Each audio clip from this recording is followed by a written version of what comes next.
The chairman microphone. Good evening, ladies and gentlemen.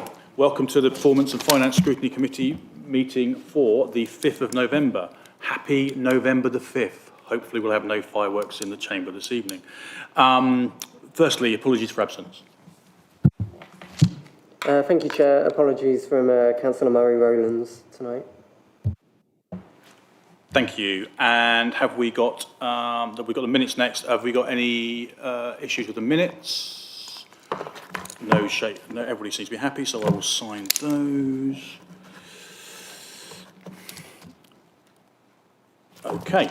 Any declarations of interest? No. Okay. So that takes us on to point number 4, public questions. We received no public questions for this evening's agenda items. That takes us to item 5, which is the half-year budget monitoring update. And I think Ms. Radford is going to be presenting. Yep, I will do. Thank you. So I'll just give you a brief highlight of the key issues that are in there. So the revenue account is broadly in line with the budget. There's a slight increase in our projections for interest receivable, which creates an overall positive variance. As we've previously reported and highlighted within the report, we've delivered early on some of the transformation items, but unfortunately that has been offset by some unfavourable variances, which are obviously detailed in the documentation. The capital programme has been reprofiled since that reported at Audit Standards and Risk Committee last month, with lower anticipated spend than what was reported there. So we've got a projected outturn of 9.2 million. The earmarked reserves will fall as a result of both of those, as obviously we're funding the overall overspend on the revenue account from reserves, and some of the capital programme will be funded from some of the reserves as well. We've introduced a procurement section for the first time into this report, just to provide more information for councillors. It's a section we are going to sort of hopefully do a bit more work on, but it just shows that we are able to make savings as well as achieving a greater level of compliance, which is brilliant. Since the service has, or the reinvigorated service has been put in place, hopefully there's more savings to come, and we are working through each of those contracts and procurements to identify those that are cashable, so we're paying less. Any cost avoidance where perhaps they've come in something and we've negotiated, or general efficiencies where we're getting more for the same amount of money. So hopefully we'll be able to provide some more information to you to see how that service is performing. Thank you. Thank you. And Councillor Willie was first with her hand up, and then got Councillor Malvagnam. I don't know if it's voices or volumes or tech, but you were really difficult to hear. So if we could, just a reminder to speak up, please.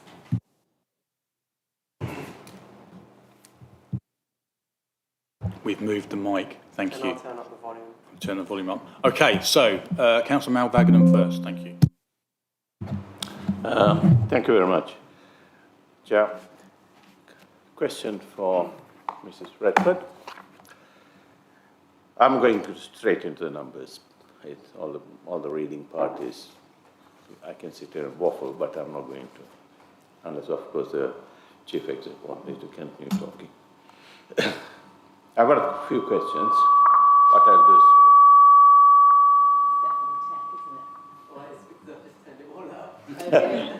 I was going to say, well, Sashi was very difficult to hear earlier, actually, when we first started talking, so maybe it's my ears. No, you're right. I mean, I couldn't hear much either. So. Anyone listening online, we're having a few technical issues with the mic just now, so if you just bear with us. Are we okay now? If we just carry on. Councillor Malvagnam, if you can carry on, please. Yeah, we are okay, yeah? So, so I'm going straight into the numbers rather than sort of giving all the other, I don't want to waste people's time, so here we go. There are quite a few points which your page number 22 and 23, going straight to the sort of analysis, which I think is most important rather than all the verbiage in the front. Yeah, that's actually very telling, the way you have set it out. Thank you very much. And your report is very clear. Thanks again. Want to start off by saying the waste management here, you know, there's a provision for legal costs of about 120, I believe.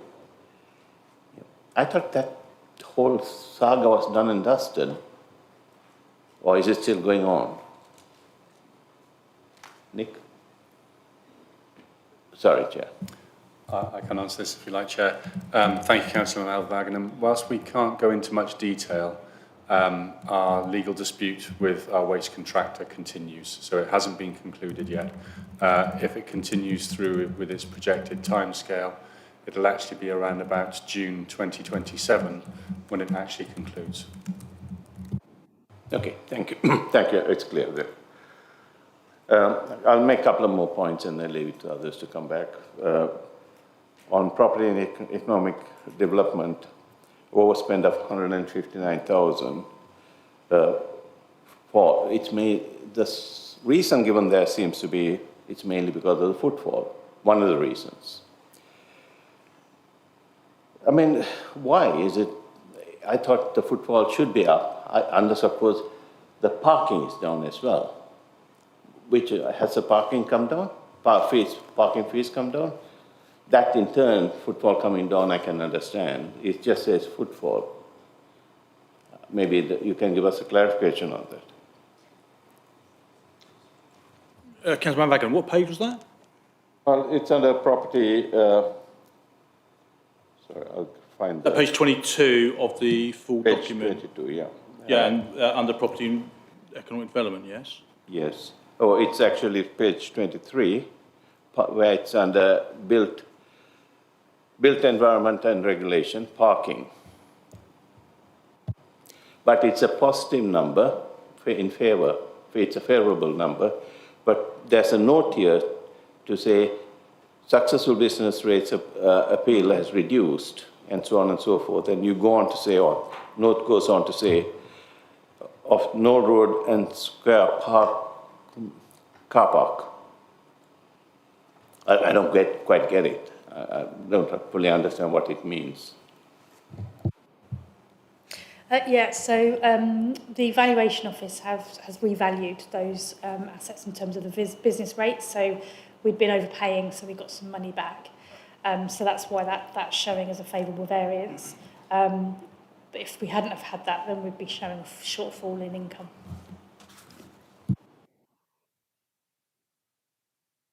Did you have another point? Okay. Can I just ask a question, going back to the legal fees of 122, and I know you can't go into detail. That 122, is that going to cover us for the potential costs of legal fees up to potentially April 27? That figure is just for this financial year, Chair. Clearly, it depends on how the legal dispute progresses as to whether or not there will be a comparable figure in the 26-27 financial year budget as well. Okay, thank you. Councillor Wilson. Thank you, Chair, and thank you for the report. It's really clear as always, but it's also surprising thing is there's no surprises like we were used to, big negative surprises, so it's great that we don't have that, and everything's broadly in line with what was expected. So page 15 of the agenda pack, which is page 9 of the reports, the table at the top, incredibly minor point, the figure of 6,744,000, I think that should have brackets around it because it's a negative figure. But the point I wanted to make about that is the figure of 6,874,000, which is the closing balance at the end of this year, forecast at the end of this year, I think, for general usable reserves. So that's the figure that basically, when that gets to nothing, we've hit the ground in pilot's terminology. We need to take another million off that to get the general fund up to 1.6 million, which is the minimum amount that should be. That's for kind of shocks and general turbulence, so that the council is able to cope with something that happens during the year. So that's about 5.9 million left in that general usable reserves at the end of this financial year, and the current burn rate is about 7.1 million a year. So 5.9 million isn't enough, is that right? Not quite. right. So we've currently got 538,000 in the general fund balance, so that's effectively added to the 6.8.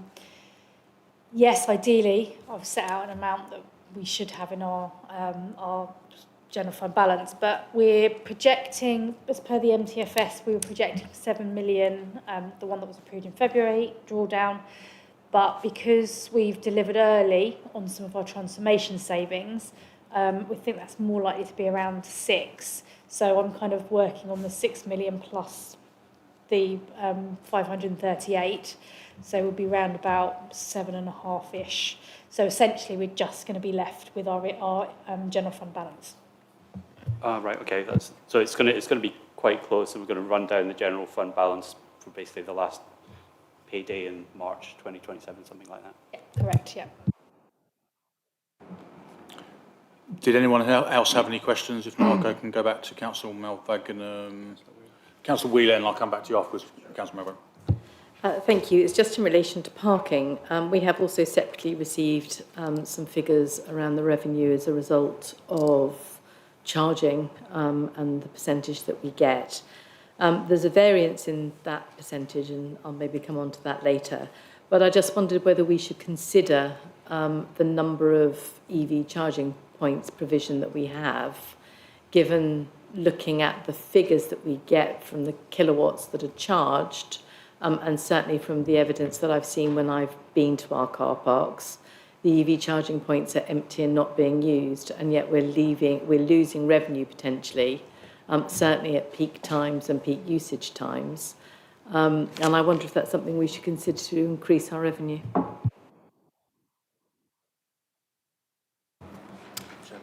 I can take that one. Yes, thank you, Councillor Wheeler. It's not a conversation I've had recently with the parking manager or our climate change manager, so if you're happy for me to take that away. Is the question predominantly related to Chobham? It's not just Chobham. I have to say there's often spaces, for example, in Camberley Town Centre car park, because when I'm desperate for a space and can't find one, I charge my car because it's the only way that I can actually find a car parking space.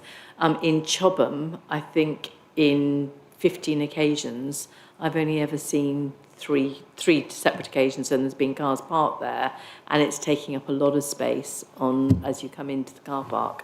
And certainly on a Saturday and a Sunday morning during the summer, when there's cricket on, it's very busy in that car park. Thank you, Councillor Wheeler. I'll take that away and speak to the climate change manager. I know that we do get occupancy rates and usage for the EV chargers. In fact, there's a portal that we can draw that information down from. So I'll speak to the climate change manager and come back to you. And I'll obviously provide that for Main Square and for Chobham. I did a quick calculation. It's £1 per day from the revenue that we get. And we obviously, if those car parking spaces we use for parking, we get a lot more. Understood. Hang on one second, Councillor Melvagan. Councillor White, is it reference to parking? Over to you.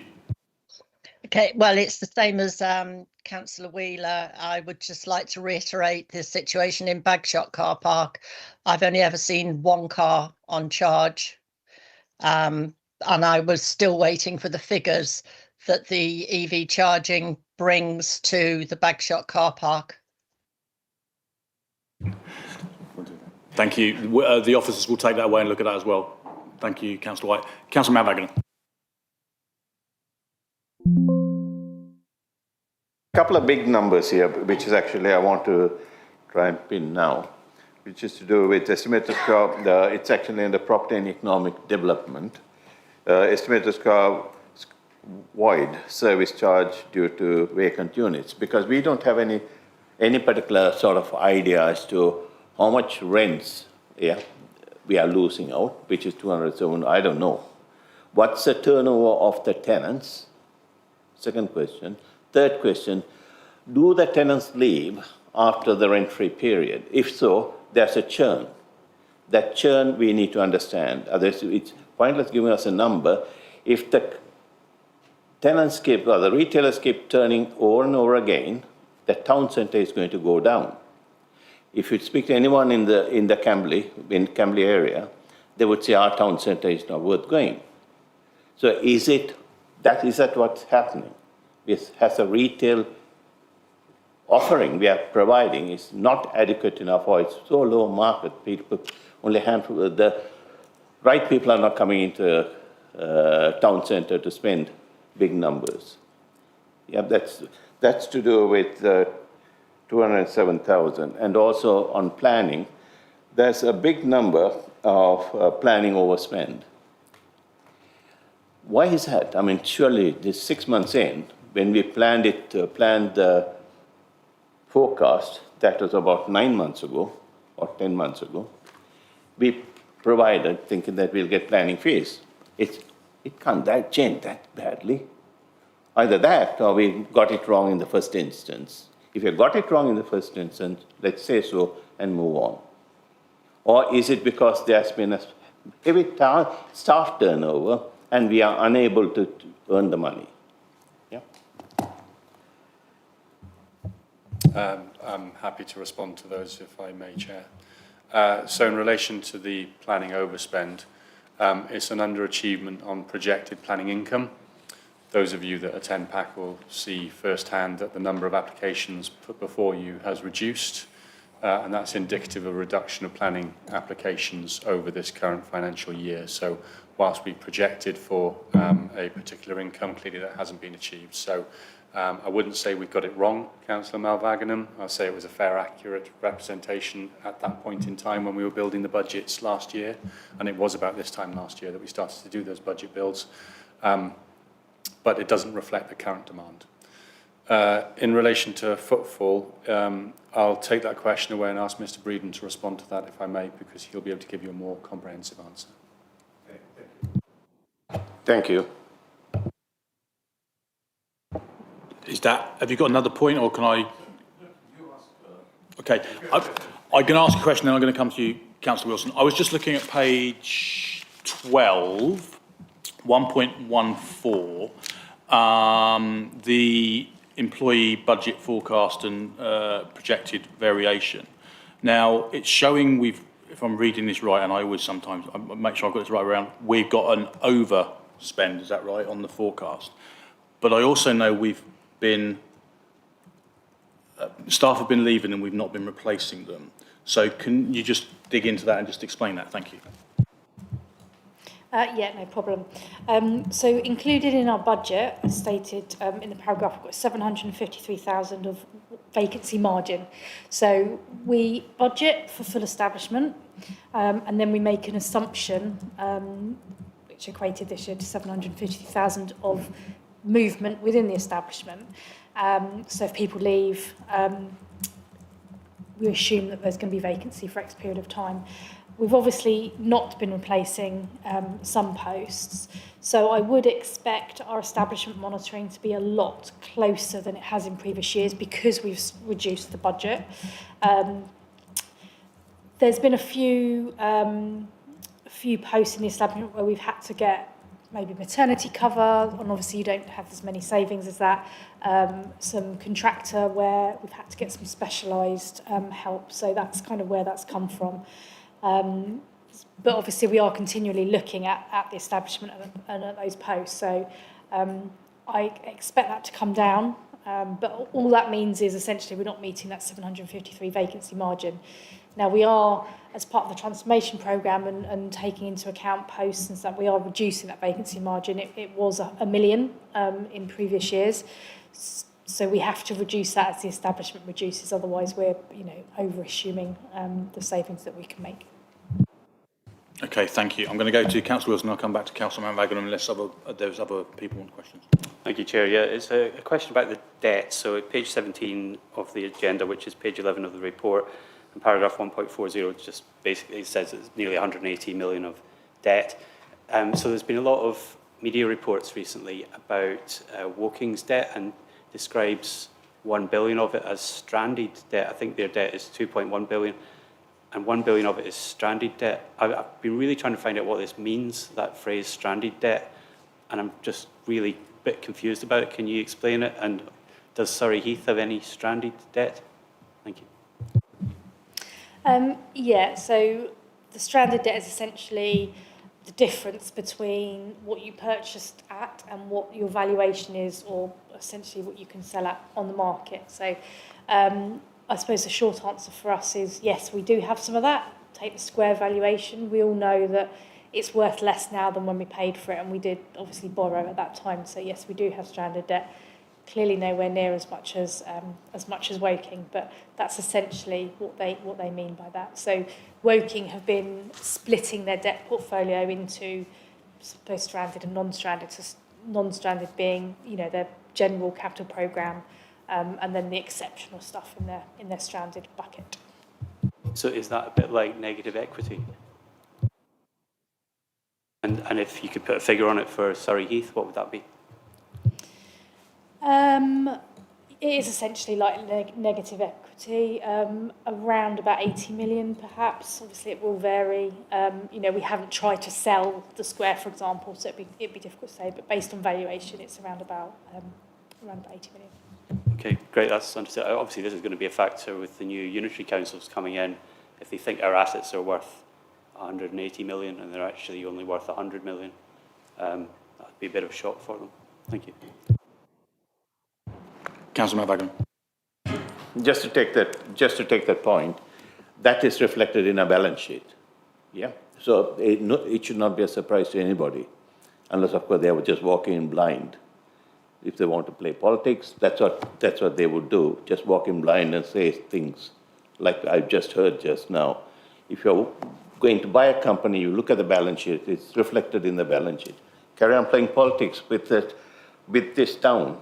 We will run it down further, continuously run it down. They want the councillors to stop running this borough down. Forget about their futures. I don't give a monkey about their futures. Stop running this borough down. And they have to stop it. On the 24th, there's a question attached to it.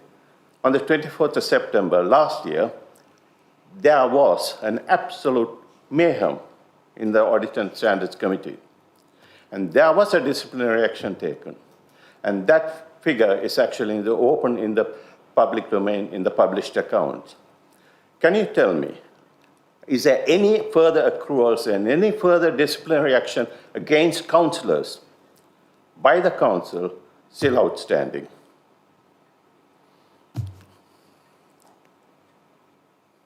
Apologies, Councillor Malvaganam. Can you repeat the question, please? Happy to repeat it again.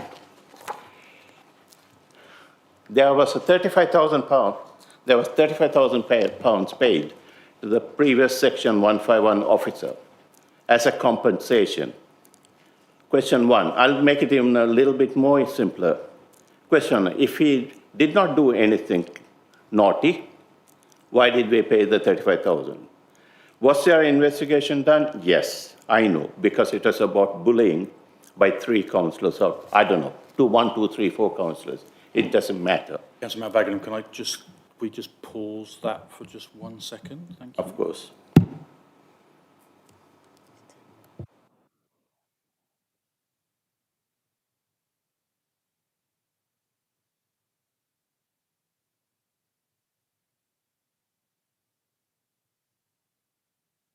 Okay, I'm going to have to shut that. You are quite correct. That line is in the budget, but that's the only conversation we can have about that line because it's a complex employment matter, which really should be discussed with the employment committee. It's not something that should be in the public domain. And thank you for that, Chair. Thank you, Chief Executive, for your answer. But I'm being asked the questions. People are reading.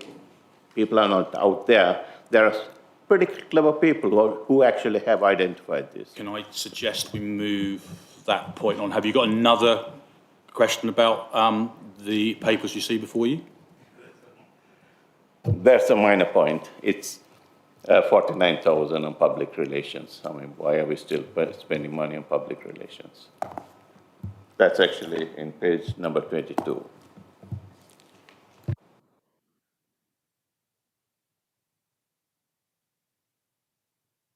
Under the transformation cost.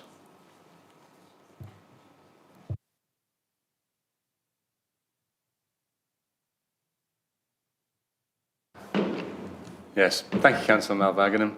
Our Chief Finance Officer has just reminded me what that is. Essentially, within the transformation programme, we assign effectively targets, so savings targets to specific service areas. This is one that wasn't achieved. So it will be achieved through other means, but not specifically within that cost centre. So that's why it's showing as an exceedance. Have you got any other questions? No, Chairman, I'm happy now. Thank you very much. Thank you. Councillor Wilson. Thanks. It's another financial question on business rates. So I know there's going to be a lot of small businesses that are going to be facing some trouble because the level of business rates relief is going to be cut, or it's been cut to them, so they're going to have to pay more business rates. But this doesn't actually, just to clarify, this doesn't actually help this council because the government had been paying that relief effectively centrally, is that right? So that when their business rates go up because the relief's cut, it doesn't mean there's going to be more money coming to this council. Have I got that right? Yeah, so when the government mandate relief, they have to pay for that. When it's discretionary relief, we have to pay. So yeah, when they make those changes, it does fall to them, yeah, correct. Thanks. It's just for if we get small business owners complaining that Surrey Heath has put up their business rates. It's the government effectively that have done it by cutting the relief. Yes, that's correct. The government did reduce the relief down to 40%, and we ourselves as officers has had a lot of comments as well. But obviously, that's what we've been told to do. So, yeah. If we look at page, I think it starts on page 18 of the pack and then goes on to page 19, which is the sundry of debts. Without going into any specifics, obviously there's in total it's 1.3 million, isn't it? Over a period of time between 30 days and 120 days. Are these businesses that owe us the money? Where is that? Where's that? Because there's obviously a lot of debt from various different areas, but they've all got different headings. So, I mean, for instance, I don't know, we've got £297,000 under legal and democratic services, which sounds like a lot of money, and 821 for built environment and regulation. Can we just drill down on that, please? Thank you. Yeah, it is a real mixture. My comment in the report around the built environment and regulation level, because that is the largest amount, that does relate predominantly to SIL and Section 106 money that isn't actually yet due. So when there's a SIL or Section 106, they have time frames. So, in first occupation or, selling a number of houses or what have you, it's been raised on the system when it's not actually due. So that is some work that we're currently doing, and we'll be updating that. So we are essentially overstating the level of actually outstanding debt on here. So if we just drill down on that particular one, reference SIL funding, which I know is close to a number of people's hearts, because we want to make sure that we've spent it before we arrive in a unitary situation. Now, 120 days is what, 4 months? So is that one, if it's due 120 days, will we get it in 120 days, and could it be extended? And if it gets extended, is there any chance that we won't have it in a position to be able to spend it before things start changing as far as the unitary goes?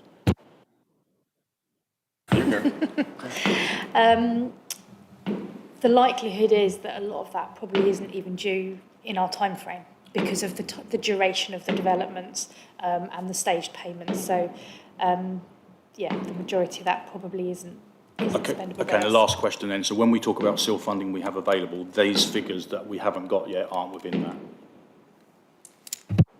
Only the ones that are due, but these ones that aren't due, no. Thank you. We discussed SIL funding at length there. Right, have we got any other questions in the room? Councillor Wilson. I don't know if this information is available or not, but since it's been kind of touched on, if you took the Camberley Mall and the House of Fraser building together, what sort of loss has the council suffered then on that? What sort of percentage loss? Which properties were they, sorry? So the Camberley Mall, the square, plus the House of Fraser building, so that was over 100 million that was spent on that in 2016. How much is that worth now? The valuation as at 31st of March 25, the valuation of those, we had a valuation that's all together for those is just short of 20 million. And just So so that's I about understand, an that's 80-odd% depreciation in value.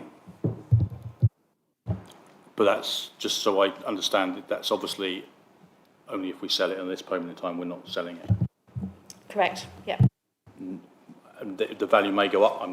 It's not going to go up by 180 million. I get that, but it could go up. So it's only that negative if we sell it today. Yeah, that is correct. But obviously those properties are generating us revenue income each year. So whilst you're just looking at that capital value, we are getting a benefit. And throughout the year. the current valuation is probably based on the amount of income they're generating. Would that be correct?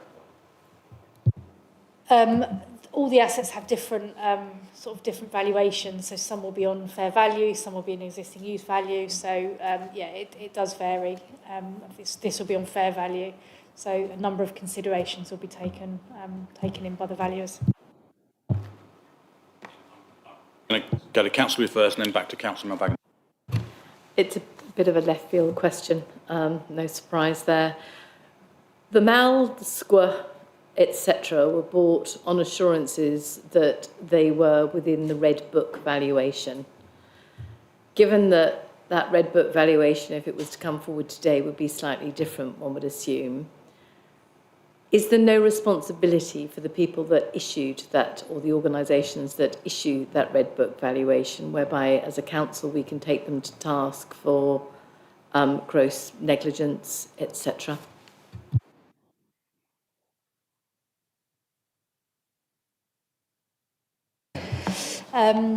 I guess the short answer is no. It was a council decision at the time to purchase at a particular value. When it was purchased, they could have challenged that value. I don't know the history and I don't know, how that valuation came about, but, it was a council decision at the end of the day. Councillor Malbagan. Thank you, Chair. There was an investigation within the last 4 years, and we employed an external valuer to look at the whole property portfolio, particularly in the Mall and House of Fraser, and they have actually come back and said the price the council paid at that time, we have no other way to do it, was there or thereabouts. Valuations do change, and the value, I believe that report is available and it should be made available to all councillors here. And I spent roughly about 20 plus years in retail. Valuations change literally every year. If councillors here are totally clueless about retail, they should not open their mouth. They should actually go and work in retail, particularly in the finance section, to understand how it works. Bankers like Leanne, Councillor McIntyre, she would understand. She's a banker. They'd lend money against assets. Today, we would not ever get that money. At that time, the valuation was what it was for us to borrow that money. That's the way things are done. Councillors should not open their mouth and talk unnecessarily and keep running this borough down.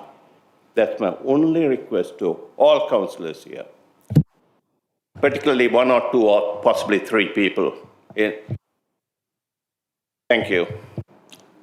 Councillor Malbagan, thank you. Any other questions? Anyone else? As I say, we've had lots of from 3 or 4 people. Councillor Elmoni. Thank you, Chair. It's just a question about that valuation. I take it that's based on its present use, but the land that we own could be used for anything we deem it to be needed in the community at a later time. Yes, it has to be valued according to the relevant sort of processes, policies, procedures and practices. As a fair value, it's an investment property, so we have to, according to codes of practice, value it at that. If we could go and get a valuation for a different use, we couldn't put that in our books, but that would be obviously a completely separate exercise. So the people of Surrey do have some potential in the future to maybe drag some of that back. there's always an opportunity to do that. I don't know anything particularly about that site as to whether it's a feasible opportunity, but yeah, certainly there is a, you could take a look at it. Councillor Noble. Thank you, Chair. Small point question on page 22, under Property and Economic Development, Public Offices, it shows transformation savings not currently achieved. Are we expecting to achieve those transformation savings?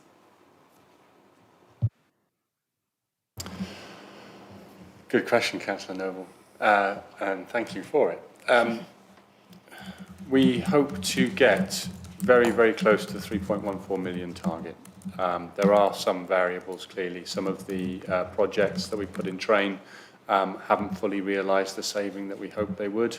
Others may not achieve it in totality, but we're looking at alternative ways to make sure that we can get as close to 3.14 as possible. As it currently stands with the projections that we have, and as Ms Radford said earlier on, an overachievement for this financial year because we brought some projects forward earlier within the current year. We're doing reasonably well, and we're within the £300,000 contingency, or we believe we will be within the £300,000 contingency that was put within that programme. Thank you. If we've got no more Councillor Whitcroft. Thank you, Chair.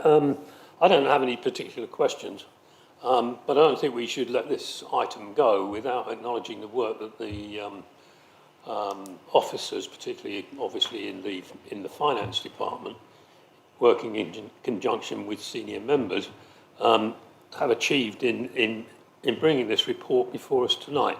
It shows considerable contrast to some of the reports which have been brought forward in the past, which have featured a certain amount of uncertainty and doubt and so on and so forth. Here we have a very clear statement of the situation without any if, buts or maybes, and as I say, I think we should just acknowledge the work that's been done to achieve that. Thank you. Thank you, Councillor Whitcroft. If you hadn't have asked a question or made your statement, that was the next thing I was going to do, but you've beaten me to it. But I will do it as well. I'm going to say it again anyway, don't worry. So, if no one else has got any questions, what I was going to say was, yes, thank you, because this report is very detailed. What I saw at the Chair's briefing was like 2-3 pages, and this is a lot more than that, so thank you very much.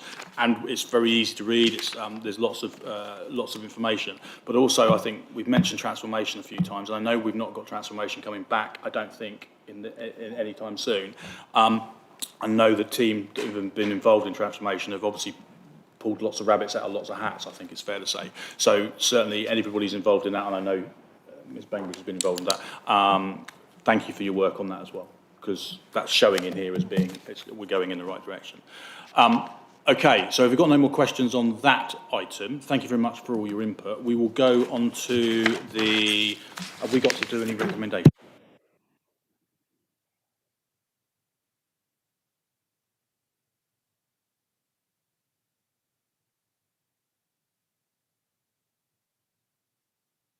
Okay, so this is the bit I always forget. That's why I always lean over to Mr. Scott. Okay, so we're, as a committee, we're recommending to the executive the 4 points. The predicted forecast for the full-year outturn be noted. The spend of and commitment against the approval capital programme up to 30th of September, as well as the projected profile of spend for the 25-26 financial year be noted. The proposed reprofiling of capital budgets to future years be approved as detailed in section 1.32. The proposed removal of capital budgets due to scheme completion to be approved as detailed in section 133, and obviously any points that we've brought up tonight will also be fed back to the executive. Are we happy to agree that, committee? Thank you very much.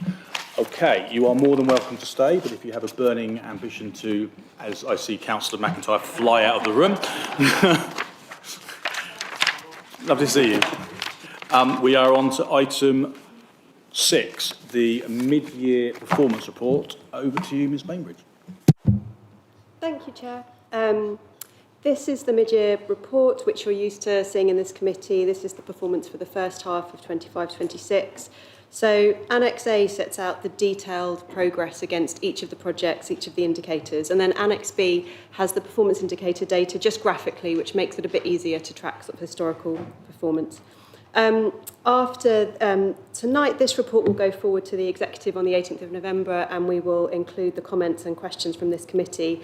And obviously, tonight we'll take questions. If there's any we can't answer, we'll obviously follow up and provide you the answers outside the meeting.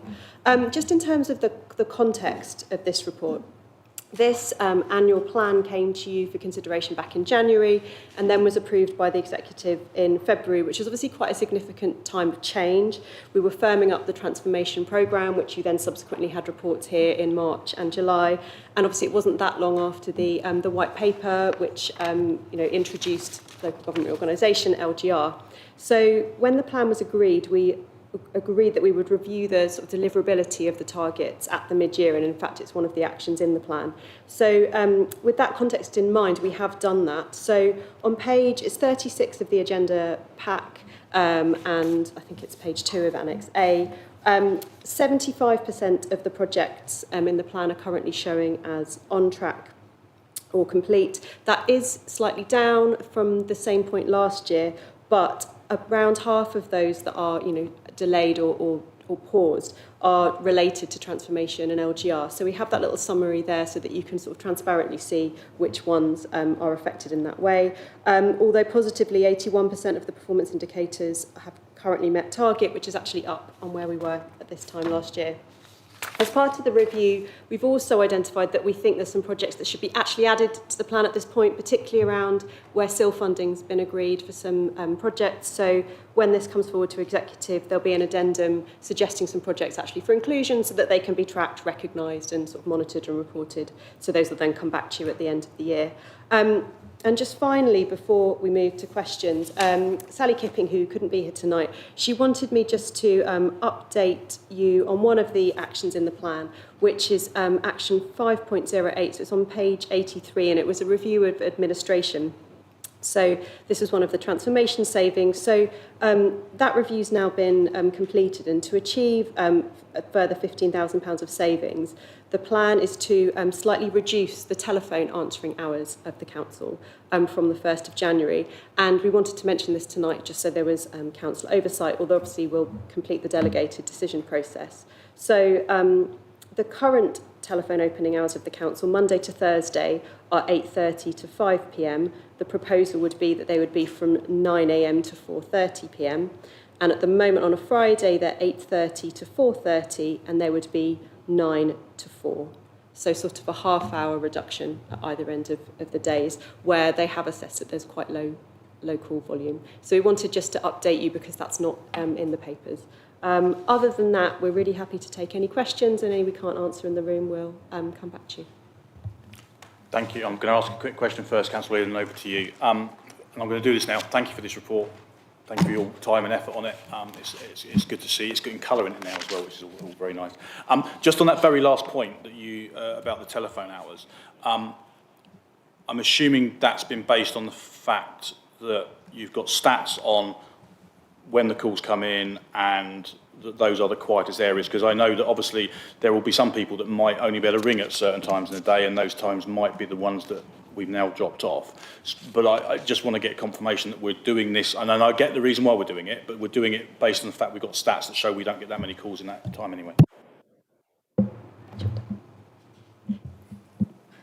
Yes, no, they have looked at the call volumes, and those are the quieter times. And obviously, all the time that our telephones aren't open, there is the out-of-hours service as well. So that would just be for a longer period of time. So there wouldn't be nothing in that period.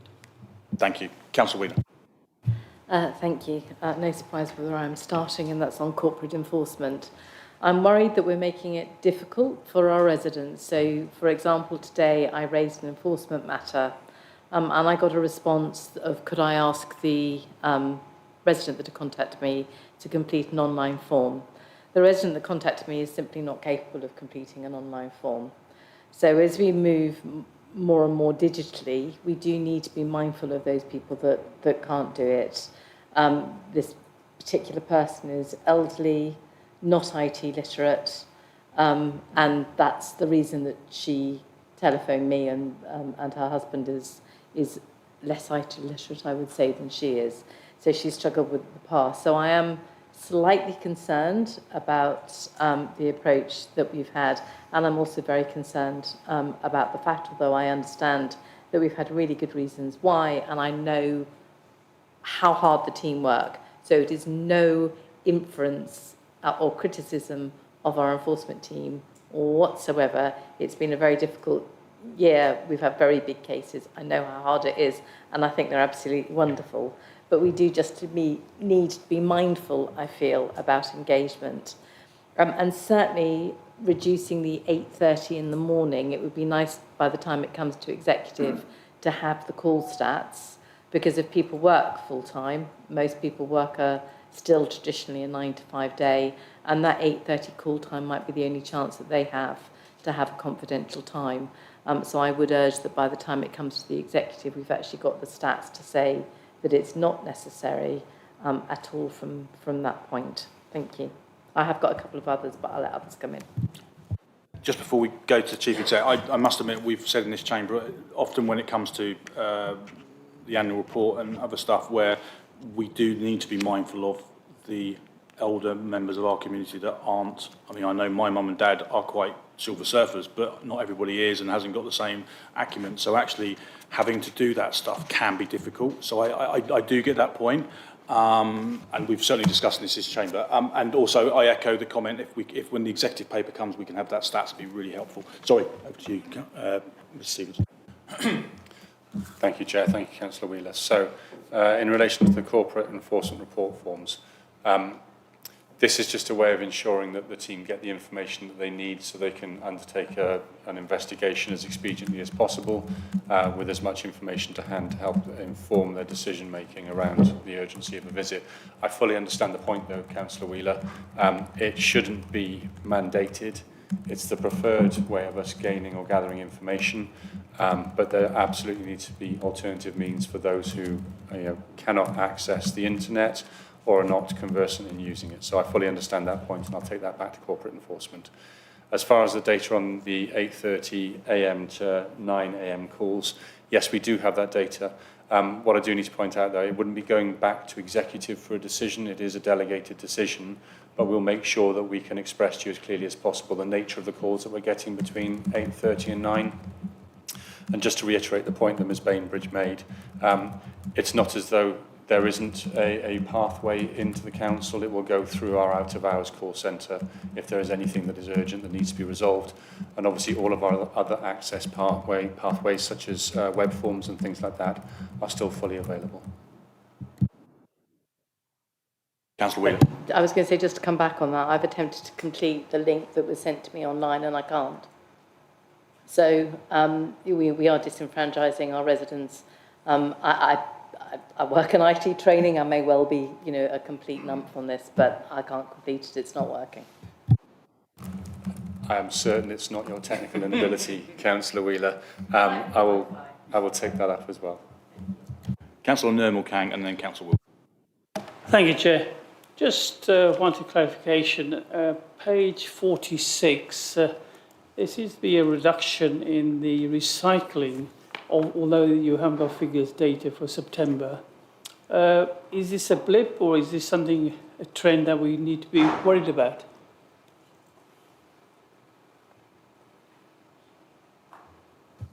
I'll take that, Chair. Thank you.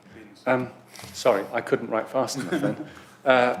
It is a trend, unfortunately. We are seeing a reduction in the amount of recycler and a slight increase in the amount of residual waste, but it's not unique to Surrey Heath. Unfortunately, it seems to be a behavioural challenge that we do need to address. And we need to do that in conjunction with the Surrey Environment Partnership, which is now facilitated by Surrey, as you know, our Joint Waste Solutions team, and with our waste contractor, Amy. It is something that I've had a conversation with the Director of Joint Waste Solutions about, because whilst we are reliant on SEP for some of our environmental programmes to increase awareness and encourage recycling and waste reduction, there is probably more that we can do as a council as well in addition to that, and I'm keen to explore that with them. And I know I said Councillor Wilson. I'm just going to, while we're on this page, if that's okay, I'll come back to Councillor Wilson and then Councillor Noble. Number of missed bins. 80, lower is better. Quarter 1 we did 47. Quarter 2 we did 57. But then we've got stats of July 67, August 52 and September 51. Is that not quarter 2? Because I'm just trying to figure out what... But whatever that is, that's still a lot higher than the target. And I'm just a little bit concerned that does seem to be quite high. Is there... Especially because I know for a fact my neighbour has complained about her bin not being empty for about the 4th or 5th time. I'm afraid I can't answer that. I will certainly find out the answer for you and come back to the committee. Oh, Sarah. Just to confirm for the average for the quarter as a whole was 57 because it's per 100,000 collection, so you don't need to add the 3 months together. So the average for the quarter was well within the target, and I think the July, and then I think it came back down in August and September, so I don't think they were unduly worried about that. But then we're still higher at 104 than the 80, which is the target for the year, and we've only done 2 quarters. It's because it's an average. It should almost be viewed, I think, sort of like a percentage. So we're still on track for the year. Okay. Yeah. So is it possible that we put the stats in a different, however it's better? Yeah, yeah, we'll make that. So it's not as bad as it looks? No. Fine. Thank you. Thank you, Chair. So it's page 80 of the agenda pack, which is 46 of 57. Right at the bottom, reference 5.04. It's about the borough-wide CGR. And I know that this is a moving target, but it says that the next stage of the consultation will be considered at the council meeting in October 2025. And it was, I think that was the 22nd of October, and it said that the draft timetable would start on the 27th of October would be the final public consultation on the final recommendations. Obviously, there were changes and things, so obviously that hasn't opened yet, but can we know when it's going to open, and will the public still have a 6-week time frame to take part? Thank you, Councillor Wilson. The timetable has slipped. We did have a CGR working group meeting yesterday afternoon where this was discussed. Effectively, what we're doing at the moment is we're developing the question set. We're working through the leaflets that will be distributed around Windlesham as a parished area and also the unparished areas. And we're just setting up the timetable for when we'll commence that consultation. We are mindful of Christmas. And this is something that obviously the group leaders will be aware of as part of their attendance at the working group. So if we are going to span Christmas, we'll ensure that consultation period is far longer because we understand the apprehension about people perhaps not seeing the information over the Christmas period or perhaps not being inclined to respond because they're being festive. Great, thank you for that. And just to clarify that if it wasn't Christmas, then it would be a minimum of 6 weeks, but because it could go over Christmas, it would only be longer than 6 weeks. That's certainly the current intention, yes. Thank you. Councillor Noble. Thank you, Chair. Back to page 46 on household waste, I'm afraid. The figures that are quoted, the percentages, does that include the recycling centres or is it just door collections and sweepings? As I understand it, Councillor Noble, that's solely the waste that we collect as the Waste Collection Authority. Just out of curiosity, because it's not in it, do we get figures on the recycling centres as well? That's not in these figures, but do we get the recycling stats? We can certainly access them. They do go into a system called Waste Data Flow, but we do not report them as a council because the Waste Disposal Authority is the county council. They would go to the equivalent committee there for monitoring and reporting. I only ask because you've asked the question and we know that we're now doing bookings. It would be interesting to see some stats on that just to see if the numbers have gone up. Sorry, gone down. I don't think they're unlikely to have gone up. Councillor Noble. That was going to be my supplementary question. What impact has the booking system had on the amount of waste collected since the booking system was introduced? Thank you, Councillor Noble. If Mr Scott can make a note of that as an action for me, I will find a counterpart in Surrey County Council and ask the question. Thank you for that question, Councillor. And while I think about it, I didn't say at the beginning, thank you for chairing in my absence. I watched it after the night, the morning after. It was very nice to see. So thank you. Councillor Hoff. Thank you. More bins, I'm afraid. I think most of my questions have already been answered, but it was just a specific one again on page 47 regarding the contamination of the dry mixed recycling. It says the target is 70 tonnes. I'm assuming that's for the year. And we haven't got the data for the second quarter, but the first quarter was 5.2 tonnes. If that was extrapolated out over the year, that would be roughly 20 tonnes, which is way below target. But then we're saying that our overall recycling has dropped because of reduced yields from the dry recycling. So I was just wondering whether it's the overall volume of recycling that's dropped off, so therefore the contaminated waste has dropped off. I'm just wondering, it does seem, just based on the quarter one stats, that it's way under target, which I guess is good, but it doesn't really tie in with what else we're seeing. The two don't directly correlate, Councillor Huff. So clearly we are experiencing a reduction in DMR, or dry mixed recycling, but not to the extent where it would create or cause the contamination to be so low as a consequence as well. We believe this is just down to people ensuring that they're not putting non-recyclate into their recycling bins. So it's a positive, but I don't believe it is reflected or as a consequence of the reduction in DMR that we're getting across the piece. Or possibly people are not recycling stuff that they used to be recycled because it's like myself with pizza boxes, for instance. You can't recycle pizza boxes because they've got contaminant inside them. So then you're dropping your recycling, but you're getting less contaminant. It's a fair point, but I don't think that even with that level of recyclate being taken out because of potential contamination that we would see such a sway in the tonnage here. And my bin is full of pizza boxes. What, your recycling bin is full of pizza boxes? Councillor Wheeler. Thank you. Again, I'm sorry, it's about bins as well. I think I raised the point at the fee for the green recycling went up, that people would stop using it. I have coincidentally been contacted by one of my residents this week who said that it's gone up again. I cancelled mine, I'm afraid, at the point that it went up last time. I've been contacted by him this week, and apparently it's gone up again. I don't remember hearing that the intention was for it to go up again, but apparently it has. According to him, I don't know if we can verify that. But I wonder at what, because the less people that are collected, the more expensive it is to collect. And so you've got this constant critical mass balance between people that are prepared to pay and people that are not. And as people drop, it becomes a more and more difficult service to provide. So I just wondered whether it would be possible to have some figures on how many people have actually stopped using it rather than the tonnage, and at what point that service becomes inoperable because there are so few people using it. Yes, thank you, Councillor Wheeler. I'm sure Mr. Scott will remind me to get that information from JWS on the number of subscribers so we can see whether or not they are tailing off. I don't believe there is a significant drop-off in terms of the subscriptions that we have, and I would imagine or assume that the individual that you spoke to who said that the price had gone up again, it goes up typically annually, and we do that to align with our joint contract authorities. But clearly you may only realise that at the point that you renew. So if that is midway through the financial year, yes, it might be that you weren't aware, but we're not increasing it mid-year.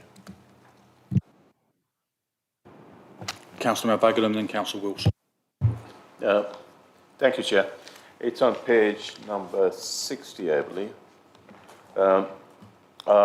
Page 26 or 57 of the report, which is on the number of meals at home products served during the year. Annual target is 37,000.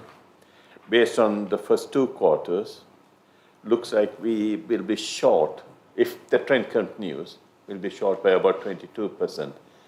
Is there a particular reason why our target is very different to the reality? There's a variety of reasons. Generally, we do some promotional campaigns and we find the number of subscribers or customers to the service increases.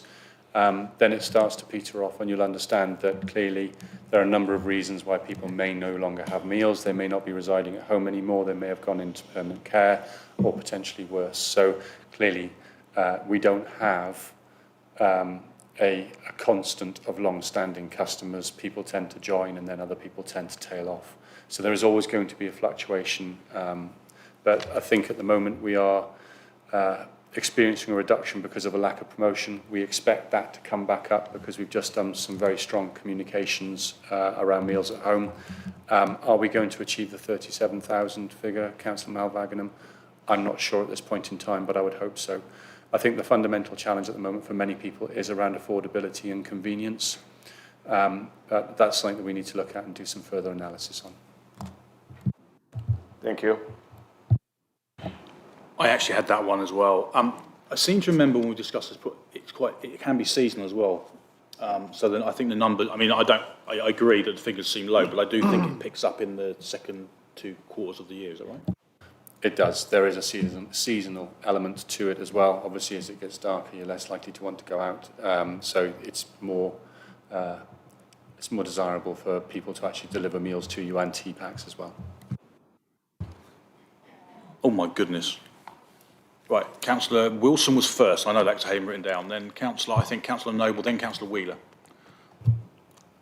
Thank you. It's to go back to the point that was made earlier about how so much has changed since the initial annual plan was drawn up, specifically to do with LGR, but I'm sure lots of other things have as well. So it's page 36 of the agenda, which is 2 of 57, and it's the list of targets that have been removed or on hold. So 5.14 is complete consultation review of ward names for Bagshot and Windlesham and Chobham, and polling district and place review of NC Valley End. So I guess it's a procedural question because this review of ward names was approved at full council as part of a package. So if it's going to be cancelled, does it have to be cancelled by full council?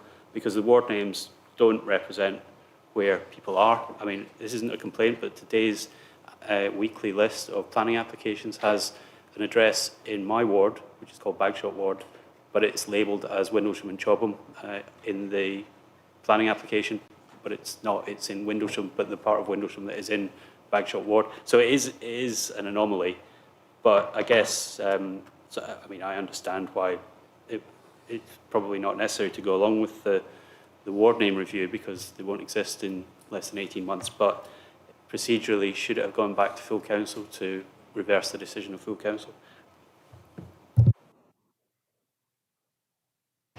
That's a good point. Councillor Wilson will reflect on that and come back to you if that's okay. And the second part of that is the polling place review. Is there going to be a polling place review in this council's future?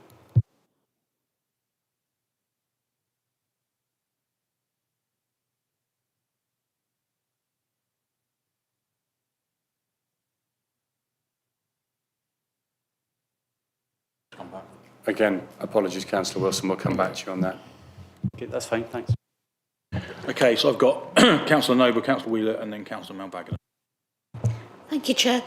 Page 57, I just wanted to congratulate the Senior Heritage Outreach Officer and the Venue and Events Manager on the success in exceeding the targets that have been set to have achieved with the Heritage Service over or very close to 6,000 visitors to the museum when the annual target is 6,500, I think is excellent, and just sort of we've got some amazing people there, and they deserve to have some recognition. So yeah, well done. Well done to them. Thank you. Totally agree. Councillor Wheeler is next. Yes, Councillor Wheeler. Thank you. I'm going back to the meals at home. I can remember a previous council meeting when there was great celebration and cheering around the partnership with Frimley Health and the offer to help with the discharge process for meals at home to be available via ward members being aware of it. I've not heard it mentioned for a while. Certainly my protracted experience with an elderly relative, it wasn't something that was offered to us, even though theoretically she lives alone. I just wondered what we were doing about that and what engagement we were having with Frimley and also with St Peter's to support our residents with this, and whether or not the production of any posters or anything could be thought about to be laminated and shared with the relevant health authorities.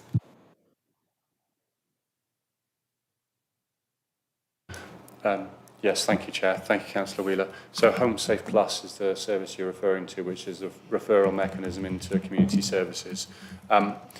We found we were really banging our head against a brick wall, unfortunately, with our health colleagues in terms of embedding this into Frimley Park Hospital. It worked very well within Surrey and Borders and continues to do so, where actually the uptake of that as a system for referring to handy persons, to meals at home and other support services like community alarms works quite well. We haven't had the same success in Frimley, unfortunately, despite trying.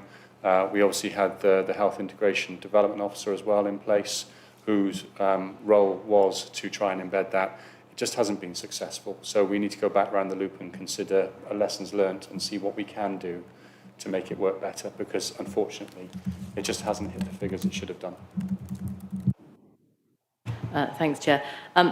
If I can offer some support with that, I would be really happy to put my other hat on and see if I can support with that in any way.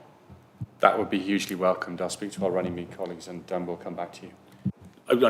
Just before I go to Councillor Mavagadam, we've had Surrey Heartlands at external partnerships, haven't we? Have we ever had Frimley in recent times? Should I come in? Thanks, Councillor Garrett. They have been recently. How recently, I'm not sure. They're due to come back in July, post the effective merger of the two ICSs. Thank you. Councillor Mavagadam. Thank you, Chair. Sorry to come back to this meals thing again. On page 30, I'm sorry, I shouldn't be apologising, but I should be sort of pointing it out. Page 30 of 57, number of meals served at Windle Valley. I mean, the trend seems to be the other way around. It's running away. So one part, Meals on Wheels is dropping, and Windle Valley is just running away significantly. I think we'll exceed our target set in the first 4 quarters. Apologies, Councillor Mavagadam. It's page 30 of the document, but it's actually page 64 of the full document. Yeah, sorry. I should have given both pages. My apologies. Well, yes, indeed. I think Windle Valley itself is a small success at the moment, and that's down to the centre manager, who's doing a superb job there. So it's not surprising that the figures have improved. It's well attended, well received and well run, and it's a consequence of the last comment that we have such an increase in figures in terms of meals and actual attendance. Thank you. Can I follow it up with something else, which is not to do with meals, but I'm pleased people are taking that offer up at Windle Valley. This is very blindingly obvious. The report, not a criticism maybe you should think about, doesn't actually reflect the ethnicity of the people living within the borough. I mean, it's been brought to my attention because I'm a minority. The last 2.5 years in the council, very clearly, that's brought to my fore with my experience within this council. I think we should bring that as part of the report, albeit this council is going to be there for only 2 years or less. And we should bring that as part of our report to see how the ethnic minorities, how many ethnic minorities we have, or are they being looked at or treated. That'll be a good thing to do. I'll appreciate that. Thank you.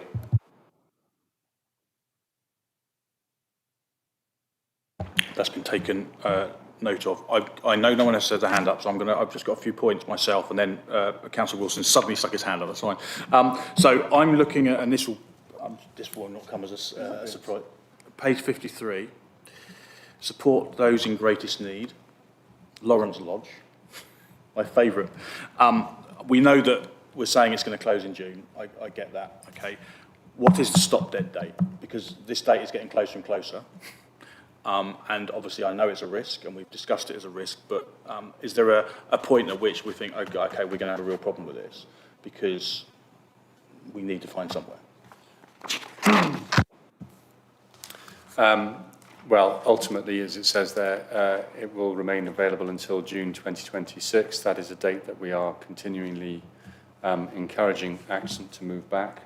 And there are ongoing conversations with Accent in relation to how that could be re-provided in other locations. And that's not necessarily in one fixed centre, but in multiple locations. So there is an onward plan, as it suggests within this document. We haven't got anything, awful pun, concrete as such yet in terms of how that is going to manifest itself, but we're confident that Accent are now listening to what we're saying. They're understanding the need that exists, and they are very eager to support it through their new chief executive. Thank you, and I'm going to ask one more, and I'll go to Councillor Wilson. Page 62, social prescribing.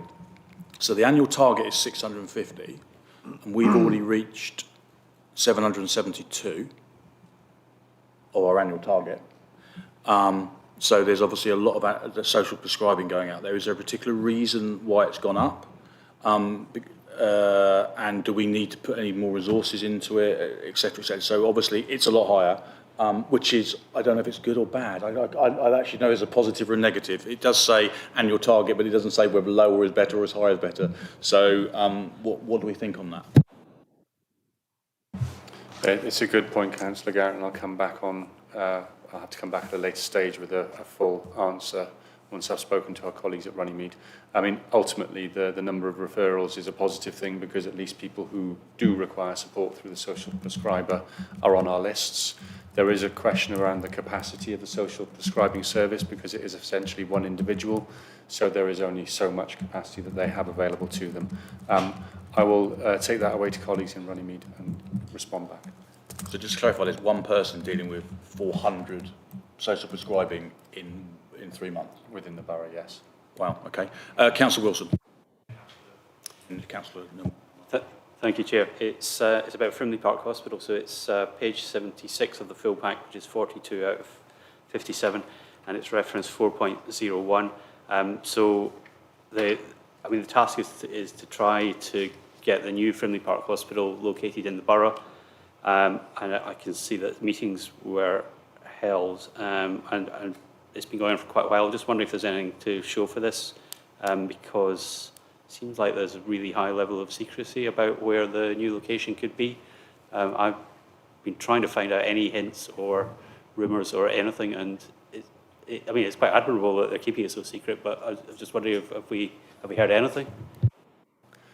You'll appreciate, I can't give you an answer this evening, Councillor Wilson.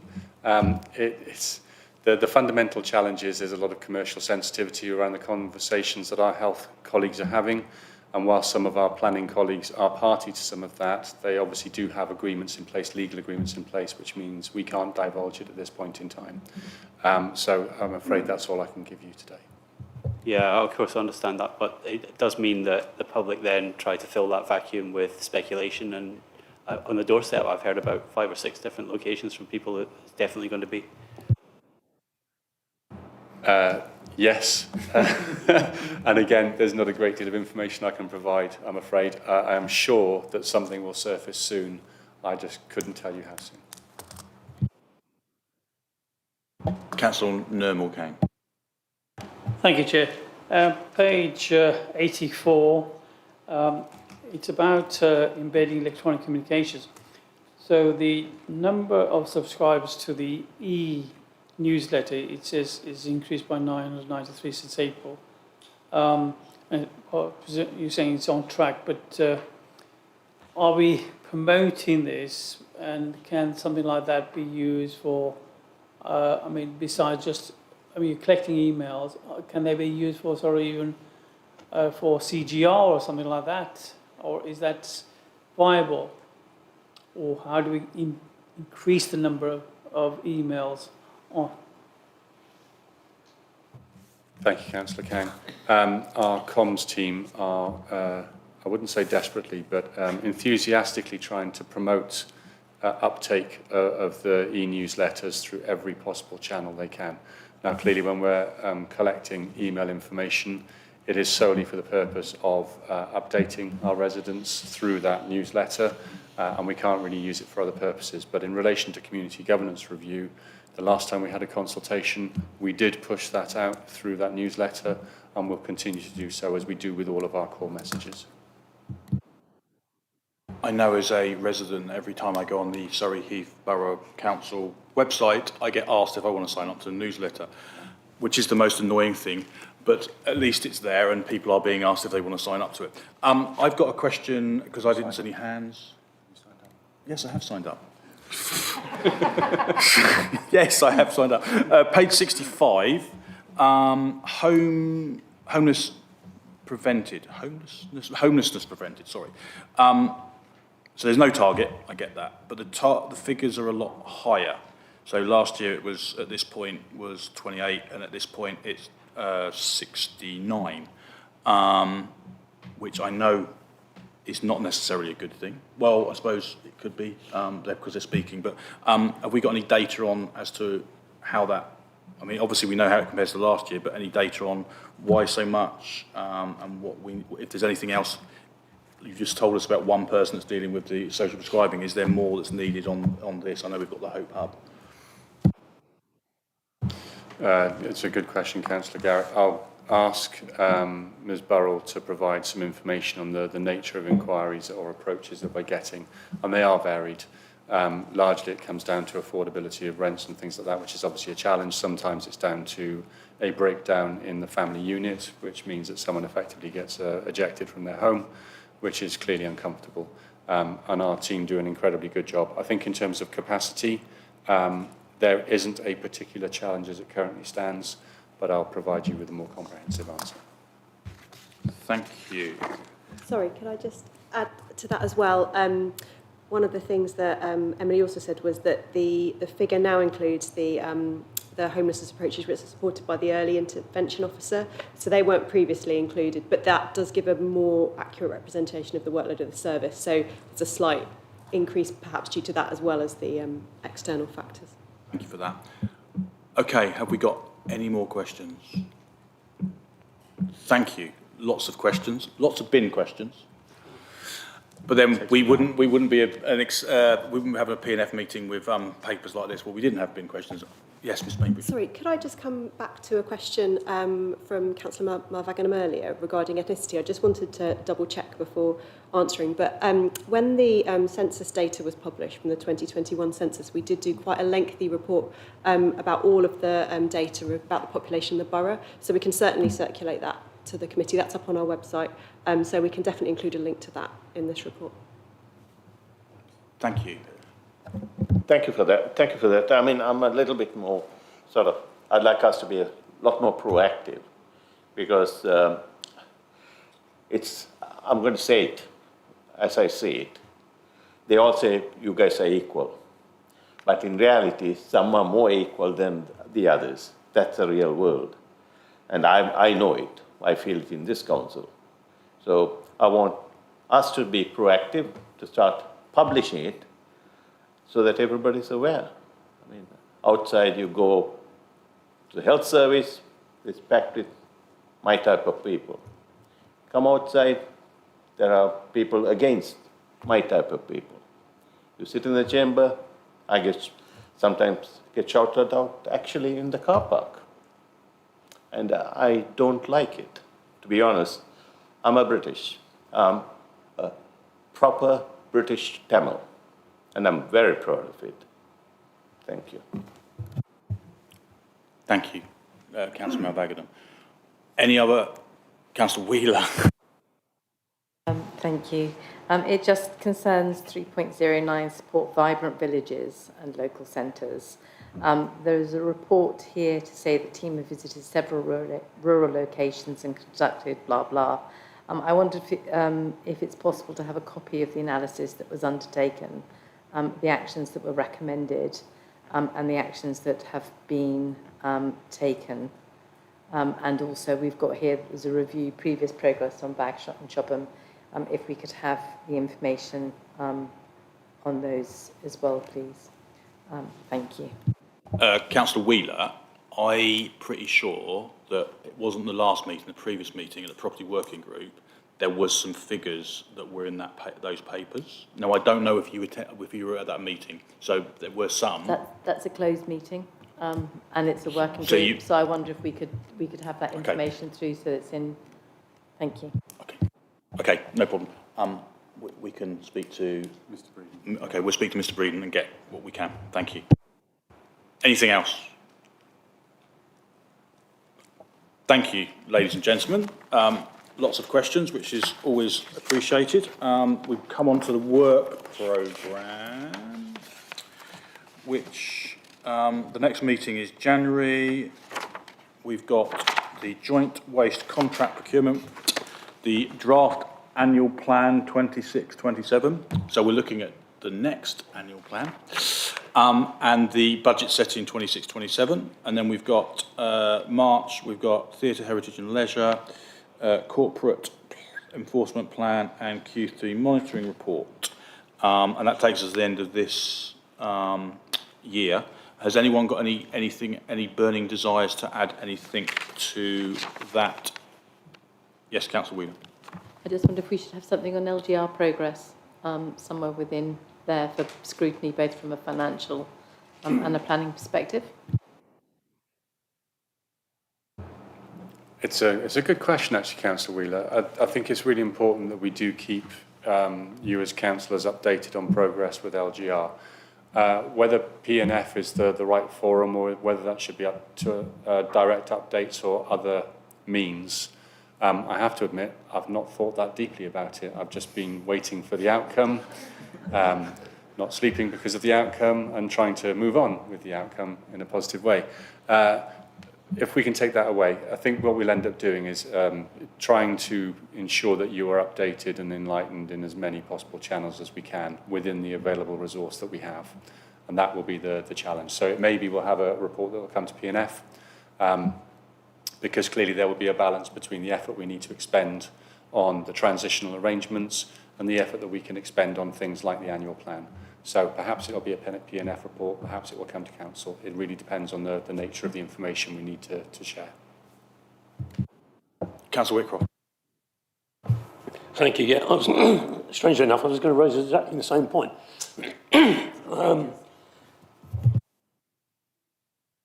Excuse me. We learned the other day that the resources are quite considerable. I don't know whether it's in the public domain, so I won't mention the number. So it is something which does need to be kept an eye on, but at the same time, clearly one needs to take on board the impact of officer resource as well. Two things need to be balanced, but I think one of the things you might consider doing is asking what other boroughs and districts are intending to do in that regard, to see if there might be any commonality. Thank you. I don't think I'm imagining this. I know when the leader was talking the other day, because obviously there are going to be potentially lots of different meetings. Yeah. And obviously with diaries, it can be difficult to get those meetings in the diary. So there was a comment about maybe adding relevant papers to diary dates that were already there. And he did mention P&F in one of those. So maybe that's the way, because obviously there's full council and we're going to have full council discussions and executive and et cetera, et cetera. But if we can add it into the agenda of any item, because that date's already in the diary, then, because all councillors are welcome to come along to these meetings and they're public meetings. So it's obviously something I know we can take forward, but I know that's something he did mention. I'm pretty sure I didn't imagine it. Okay, anything else on the work programme? No, in which case, ladies and gentlemen, thank you for your time this evening. You can all rush off to your firework parties and see you all very soon. Thank you.